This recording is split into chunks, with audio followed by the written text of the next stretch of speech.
Welcome to Darwin's Rejects. Today, instead of going over actual winners of the Darwin Awards, I decided to go over some honorable mentions. These are the people who did not die from their incident, regardless of how stupid they were. Most humans do stupid things from time to time. That is the last thing that some people ever do, but a lot of times they survive, and we get an amusing story from it. I'm going to go over some of these facepalm circumstances in the segment I choose to call Darwin's Rejects. So without further ado, let's go.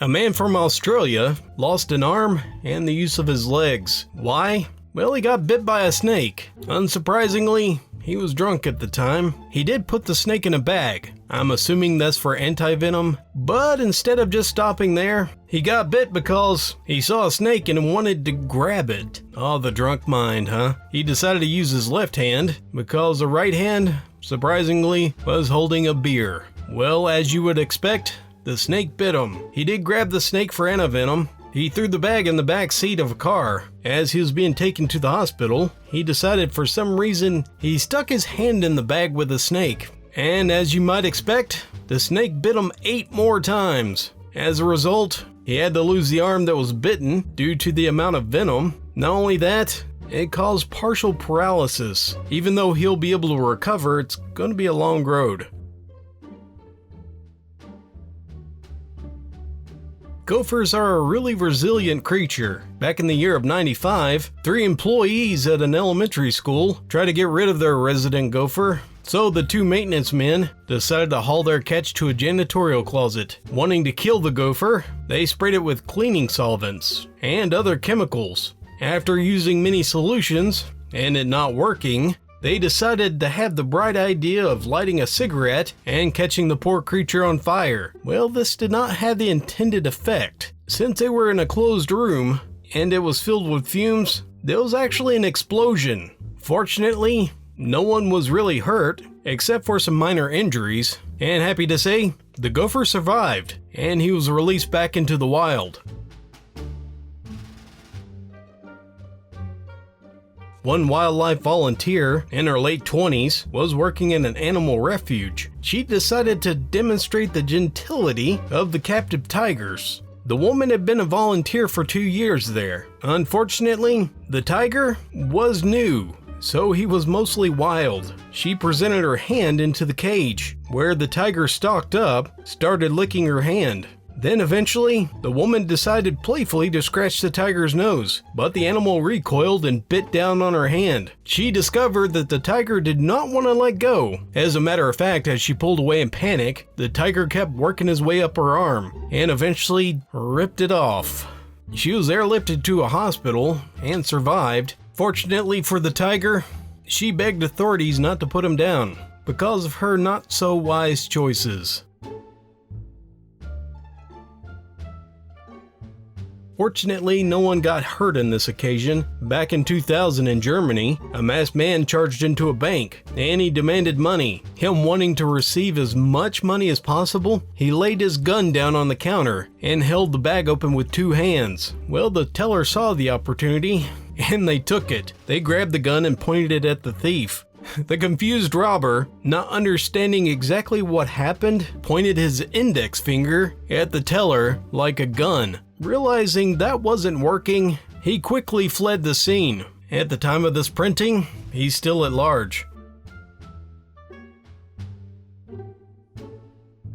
In South Africa, it is a very common occurrence. Well, the laws there is very lenient about how you defend your property, and some people have come up with some very interesting ways of keeping their car safe. Like for instance, some have poison gas, some have acid showers, flamethrowers, automatic gunfire, and the like. Kinda makes me think of a James Bond or 007 from a trailer park. Well, one security system actually had an airbag installed on the car's roof. So if the driver sat down in the seat without disengaging the device, it would shoot down on the top of the victim's head, which would knock them unconscious. Those things are very powerful. Well, that happened to our thief. He decided to try to steal this car, sat in the vehicle, and right as the airbag went off, he quickly thought that someone was shooting, so in that split second, he decided to fire too. Unfortunately, the gun was in his pocket, and he ended up getting a bullet in his knee and in the base of his penis. Ouch. Here's a case of karma biting this guy almost instantly. A 22-year-old thief from Los Angeles was trying to break into a home around 3 a.m. when he was confronted by the homeowner, who is also an armed police officer. He decided to flee the scene. He succeeded. Unfortunately, in his flight, he actually stumbled into a bed of cactuses, and after freeing himself from that, he ran toward the fence to leave the property. Well, he jumped over the fence, which was a wrought iron barrier that had spears on it, and unfortunately, his groin was not high enough to avoid the spikes. He was later apprehended at a hospital 30 miles away. He later told the police that he wasn't having a good day. In New Mexico, a man decided to steal a trailer at a Home Depot. So he hitched up his Toyota pickup truck and he tried to drive off really quickly so he wouldn't get caught. Unfortunately, the trailer came loose, causing it to crash. So he decided, hey, I'm gonna get me another one that's not crashed. Well, there again, he hitched it up. Going too fast, he managed to wreck it to only 70 yards away, so he decided to give it a third shot. This time he did it a little more smart. He decided to drive slowly, but unfortunately for him, a sheriff was nearby. Seeing the two wrecked trailers, he easily determined that this guy was not an actual customer, so he decided to chase this thief, who decided to play it smart with this trailer at a blistering speed of 25 miles per hour. Eventually, he was pulled over, and he was charged with 3 counts of theft. He probably would have got away with it if he would have been safe the first time. Thieves aren't really known for their intelligence, though. A woman called the police to complain that she got swindled. She said that the man that sold her the goods, which was a bag of crack, has sold her baking powder instead. Well, the police tested it, and surprisingly enough, it was the real deal. Well, they promptly arrested her. The RCMP are now encouraging anyone who says that they were fooled into buying something other than drugs to go ahead and come forward. They'll be happy to test it for you.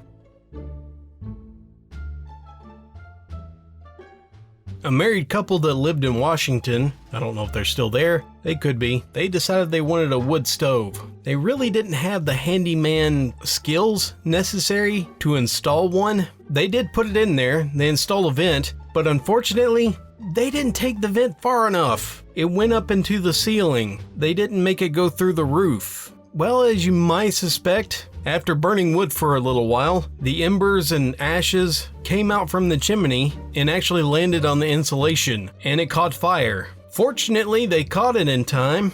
Fortunately, firefighters were able to put out the fire, and it caused over $8,000 worth of damage. But firefighters aren't always perfect, and they didn't extinguish the whole fire. When they got home later that day, they found that their house burned to the ground.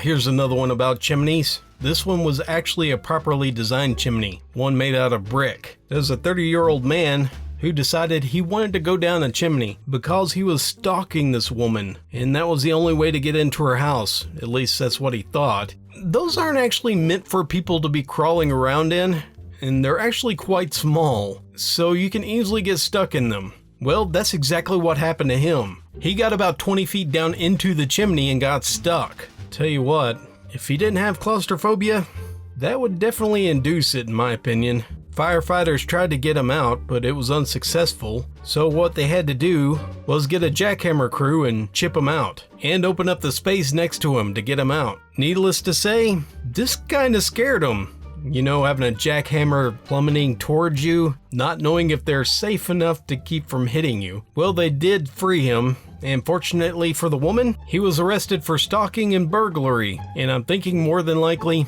property damage. Thank goodness her stalker was so stupid, right?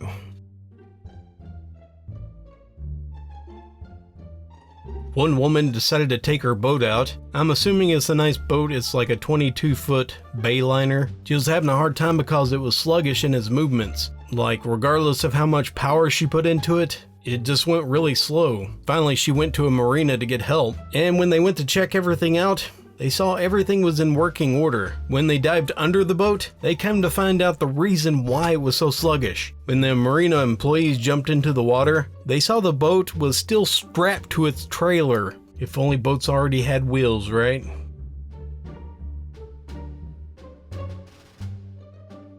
This is a good one. I actually heard this one before. It was on the news. A man from Los Angeles, he wanted to fulfill his dream of being able to fly.